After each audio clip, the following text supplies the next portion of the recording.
Hi everybody. आज के इस वीडियो में हम कंडीशनल फॉर्मेटिंग के बारे में पढ़ेंगे और इसकी हेल्प से इस तरीके का एक फ़िल्टर हम लोग तैयार करेंगे।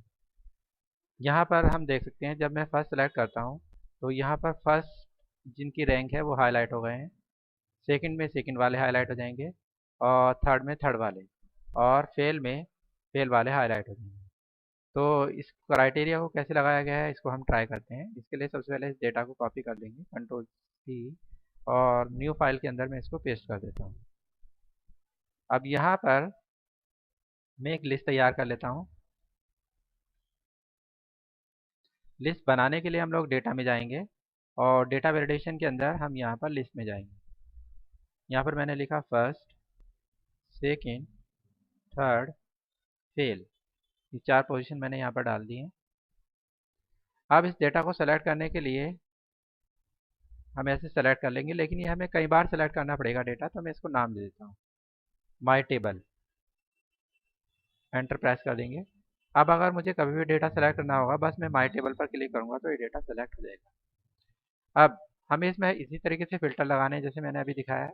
तो होम में जाएंगे और कंडीशनल फॉर्मेटिंग, सबसे पहले जो जिनके मार्क्स 60% से ऊपर है, यानी कि जिनका एवरेज 60 से अबव है, उनको हम फर्स्ट कैटेगरी में डालेंगे। तो इसको कैसे अप्लाई करते हैं देख लेते हैं। ये हमने डेटा सेलेक्ट किया, कंडीशनल फॉर्मेटिंग में जाएंगे, न्यू रूल में जाएंगे। यहाँ पर इसको सेलेक्ट करके हम लास्ट वाले ऑप्शन को और एक वस्तु लगाकर हम यहाँ पर फॉर्मूला लगाएंगे। इफ़ यहाँ से जो सिलेक्टेड वैल्यू है वो फर्स्ट है, और फिर एवरेज लगाएंगे। एवरेज में हम लोग पहली रो को लेंगे, फर्स्ट रो को। इसका एवरेज अगर ग्रेटर देन इक्वल टू 60 है तो ये ब्रैकेट इफ का जो हमने ओपन किया था, इस ब्रैकेट को यहाँ पर बंद कर देंगे। फॉर्मेट में जाकर हम लोग कलर लगाएंगे। मैं ग्रीन कलर से हाईलाइट कर देता हूँ। अगर मैं यहाँ से फर्स्ट सेलेक्ट करता हूँ और यहाँ से किसी भी रो का एवरेज अगर 60 से अबव चला जाता है तो ओके करेंगे। अब हम देख सकते हैं यहाँ पर कोई भी चेंजेस नहीं आया है, तो हमें यहाँ पर थोड़ी सी फॉर्मेटिंग करनी होगी। वापस यहीं पर आएंगे, मैनेज रूल, और इसको डबल क्लिक करेंगे। यहाँ पर ये जो 2 के पहले डॉलर लगा है इसको हम डिलीट कर देंगे। वो इसलिए क्योंकि यहाँ पर $2 का मतलब है कि सिर्फ दूसरी रो की बात हो रही है। हमें सिर्फ दूसरी रो का एवरेज कैलकुलेट करके चेक करना है, बट ऐसा नहीं है, हमें सारी रो का एवरेज कैलकुलेट करना है वन बाय वन। तो इसलिए $2 के पहले से हटा देंगे ताकि ये फॉर्मूला नीचे तक ड्रॉप होते चले जाए सबके ऊपर, और ए और एफ के पहले डॉलर रहेगा क्योंकि पर्टिकुलर इन कॉलम्स की बात हो रही है। तो इसलिए ये करेंगे, इसके बाद ओके करेंगे। अब देख लेते हैं हम लोग चेंजेस। तो हमारे सामने चेंजेस आ गए हैं। जैसे हमने फर्स्ट सेलेक्ट किया, फर्स्ट वाले हाईलाइट हो गए, और सेकंड को सेलेक्ट करेंगे तो ये हट जाएगा। अब इसको प्रूव करने के लिए हम लोग एवरेज निकाल लेते हैं और एंटर प्रेस कर देंगे। तो हम देख सकते हैं जिनका एवरेज 60 से अबव है सिर्फ वही ग्रीन कलर से हाईलाइट हुए हैं, बाकी सब कलर नहीं हुए हैं। अब यही कंडीशन हम सेकंड के लिए लगाते हैं। उसमें हम कंडीशन लगाएंगे कि अगर greater than equal to 50 average है और लेस देन 60 है, इन दैट केस हम इसको सेकंड कैटेगरी में डालेंगे। तो इसके लिए अगेन हम इसको सेलेक्ट कर लेते हैं डेटा को, और फिर यहीं पर जाएंगे कंडीशन फॉर्मेटिंग, न्यू रूल में जाएंगे। यहाँ पर फॉर्मूले में जाएंगे इक्वल्स टू इफ। हमने बोला अगर यहाँ से सेलेक्टेड वैल्यू सेकंड है,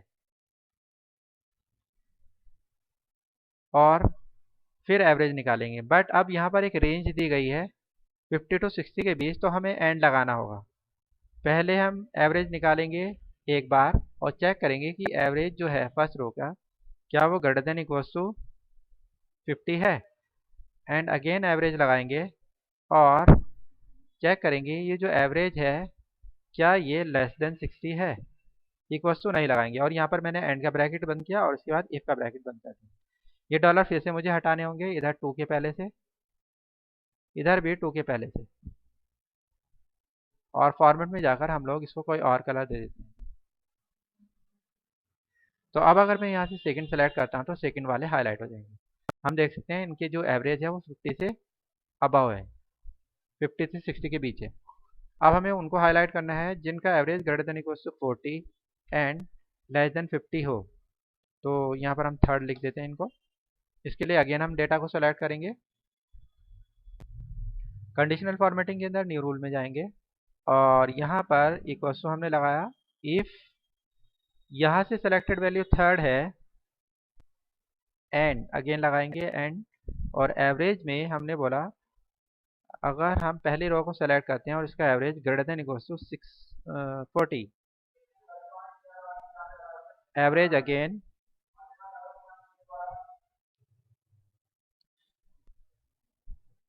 यहाँ पर हम देखेंगे एवरेज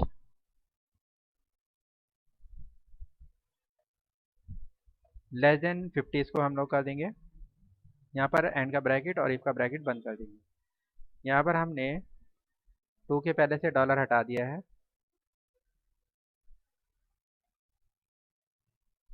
और फॉर्मेट में जाकर हम इसको कोई कलर दे देंगे। ओके, अब हम देख सकते हैं अगर हम थर्ड को सेलेक्ट करते हैं तो थर्ड वाले हाईलाइट हो जाएंगे।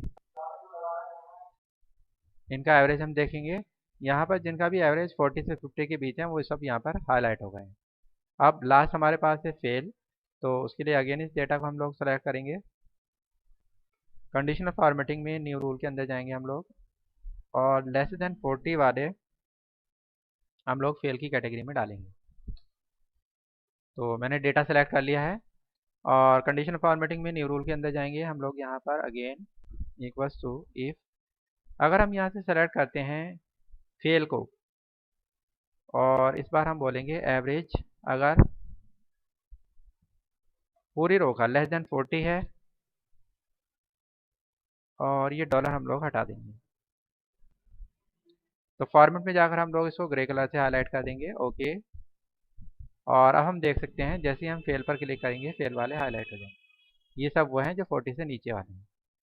तो इस तरीके से हम लोग फिल्टर बना सकते हैं और एक रैंक के बेस पर हम स्टूडेंट्स को अलग अलग कैटेगरी में डाल सकते हैं।